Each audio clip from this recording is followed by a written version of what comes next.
এর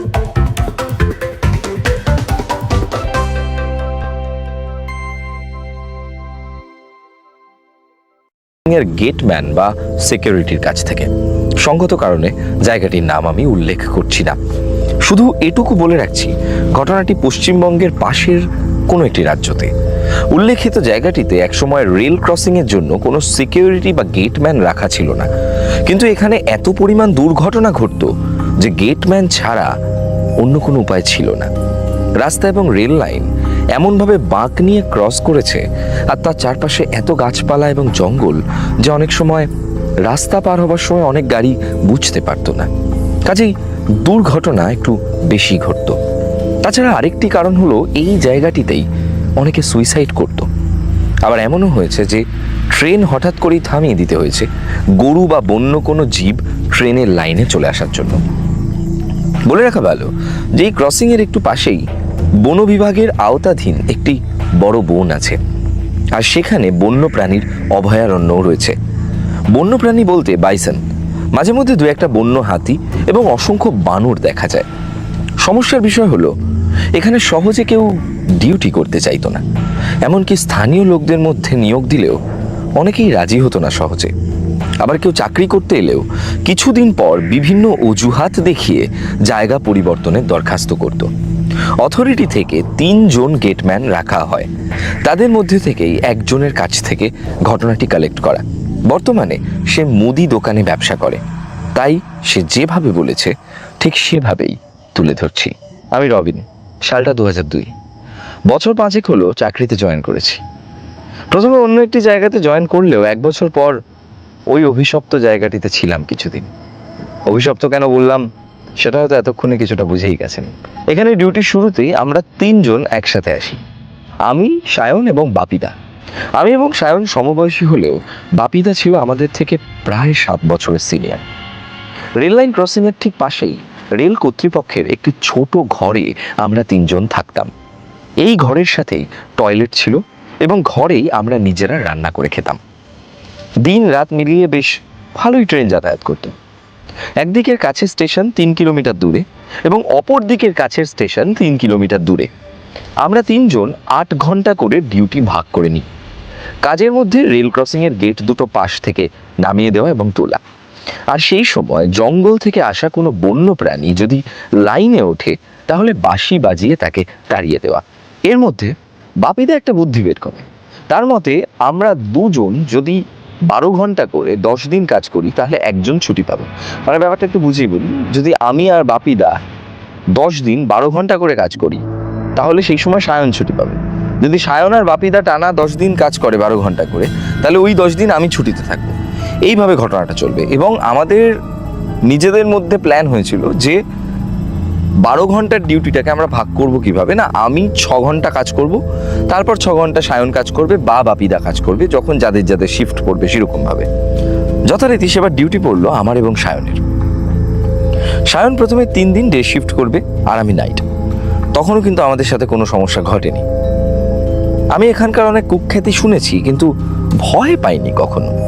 আর সবসময় যে রেল ক্রসিংয়ে দাঁড়িয়ে থাকতে হবে ডিউটিটাও এমন নয়। কোনো ট্রেন স্টেশন থেকে ছাড়লে বা পৌঁছলে অটোমেটিক আমাদের ঘরে বেল বাজতে শুরু করে, আর ওয়্যারলেসে স্টেশন মাস্টারও জানিয়ে দেয়। রাত তখন 2:45 বাজে। আমি ঘরেই বসে আছি, সেই সময় হঠাৎ করে বেল বেজে ওঠে। আর সেই সময় কিন্তু কোনো ট্রেন আসার কথা নয়। আমি ভাবলাম হয়তো কোনো মালগাড়ি যাবে, কিন্তু ওয়্যারলেসে তখন কোনো মেসেজ আসেনি। হয়তো স্টেশন মাস্টার বা লাইনম্যান জানাতে ভুলে গেছে। আমি ঘর থেকে বের হয়ে ব্যারিকেড নামিয়ে দিই। বড় টর্চের আলো লাইনে ফেলে দেখি লাইন ক্লিয়ার আছে কিনা। দেখলাম কেউ নেই। টর্চের আলো নিভিয়ে দাঁড়িয়ে আছি ট্রেন আসার অপেক্ষায়। হঠাৎ খেয়াল করলাম লোকজনের হালকা কোলাহলের শব্দ, কিন্তু এই সময় সাধারণত কোনো লোকজন এত রাত্রিবেলা যাতায়াত করে না। কোলাহলের শব্দটি ধীরে ধীরে কাছে এগিয়ে আসতে থাকে, কিন্তু সেই শব্দটি আসছে রেল লাইনের দিক থেকে। কৌতূহলবশত টর্চ ধরলাম সেদিকে। দেখলাম 4 জন মানুষ লাইনের উপর থেকে হেঁটে হেঁটে আসছে ক্রসিং এর দিকে। আমি টর্চ দিয়ে সরে যাবার ইশারা করলাম, আর সাথে বাঁশি বাজিয়ে সংকেত দিলাম। ভাবলাম হয়তো তারা নেমে যাবে। আমি তখনও ট্রেনের অপেক্ষায় দাঁড়িয়ে। হঠাৎ দেখলাম একটা ট্রেন খুব দ্রুত গতিতে আসছে। লাইন দিয়ে হেঁটে আসা লোকগুলো লাইন থেকে নেমেছে কিনা সেটা দেখতে আবারও টর্চ মারলাম। তাদের কোনো ভ্রুক্ষেপ নেই, ঠায় লাইনের উপর দিয়ে হেঁটেই চলেছে। অথচ তারা যদি যথাসময়ে লাইন থেকে নেমে না পড়ে তাহলে একটা বড় দুর্ঘটনা ঘটবে। আমি বাঁশি হুইসেল বাজিয়ে টর্চ নিয়ে আলো ফেলতে ফেলতে দৌড়ে ছুটে যাই সেদিকে। এই নেমে যান, লাইন থেকে নেমে যান, নেমে যান দ্রুত। কিন্তু লোকগুলো নিজেদের মধ্যে এতটাই গল্পে ব্যস্ত যে আমার টর্চের আলো, হুইসেল বা ট্রেনের আলো, শব্দ কিছুই টের পাচ্ছে না। ট্রেনও প্রায় এগিয়ে এসেছে। আমার পাশে দিয়ে ট্রেনটি জোরে হুইসেল বাজিয়ে চলে গেল। আমি আর পিছন থেকে কিছু দেখতে পারলাম। লোকগুলোকে পিষে দিয়ে ট্রেনটি চলে গেল, নাকি লোকগুলো লাইন থেকে নেমে গেল আমি বুঝতে পারলাম না। আমি যেভাবে দেখলাম তাতে আমার মনে হয়েছিল ট্রেনটি হয়তো লোকগুলিকে পিষে দিয়ে চলে গেছে। আমি দৌড়ে গেলাম জায়গাটিতে। দেখলাম কেউ নেই সেখানে। ভাবলাম হয়তো লোকগুলো যথাসময় লাইন থেকে নেমে গেছে। কিন্তু আমি তো লাইনের যে পাশ দিয়ে এলাম সে পাশে কেউ নেই। আবার অপর পাশ দিয়ে তো ঘন বন জঙ্গল। লোকগুলো কি তবে জঙ্গলে ঢুকেছে? হতেই পারে। আমি তখন প্রায় রেল ক্রসিং থেকে 500 মিটার দূরে এসে গেছি। লোকগুলো জঙ্গলে ঢুকে গেছে এই ভেবে আমি রেল ক্রসিং এর গেটের দিকে এগোতে থাকি। একটু হেঁটে আসার পর খেয়াল করলাম পিছন থেকে সেই 4 জনের কোলাহলের শব্দ। আমি পিছন ফিরে টর্চ ফেলে দেখি, না, সেখানে কেউ নেই। আমার তখন শরীরে ঘাম ছুটতে শুরু করে, মনে বেশ ভয় হতে শুরু করে। এদিকে সেই কোলাহলের শব্দ ক্রমশ আমার আরো কাছাকাছি চলে আসছে। আমি সমস্ত শক্তি সঞ্চার করে দ্রুত ঘরের দিকে দৌড়ে আসি। ওয়্যারলেসে স্টেশন মাস্টারকে জিজ্ঞাসা করি, স্যার, আপনি কোনো মেসেজ করলেন না যে ওয়্যারলেসে? তারপর এই ঘটনাগুলো বললাম। কিন্তু আশ্চর্য হলাম যখন জানতে পারলাম যে এখনো কোনো ট্রেনই যায়নি বা ক্রস করেনি।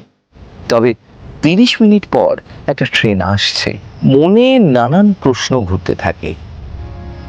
তবে আমি যে ট্রেনটা দেখলাম সেটা কি মিথ্যে ছিল? আমি যে এতগুলো মানুষের কোলাহলের আওয়াজ পেলাম তাও কি মিথ্যে ছিল? যাই হোক, এরকম সমস্যা এর আগেও আমার আগে যারা স্টেশন মাস্টার ছিলেন তাদের সঙ্গেও ঘটেছিল। তবে আমার সাথে যেদিন ঘটলো সেদিন বেশ ভয় পেলাম। এই পর্যন্ত যদি ঘটতো তবে কিন্তু কোনো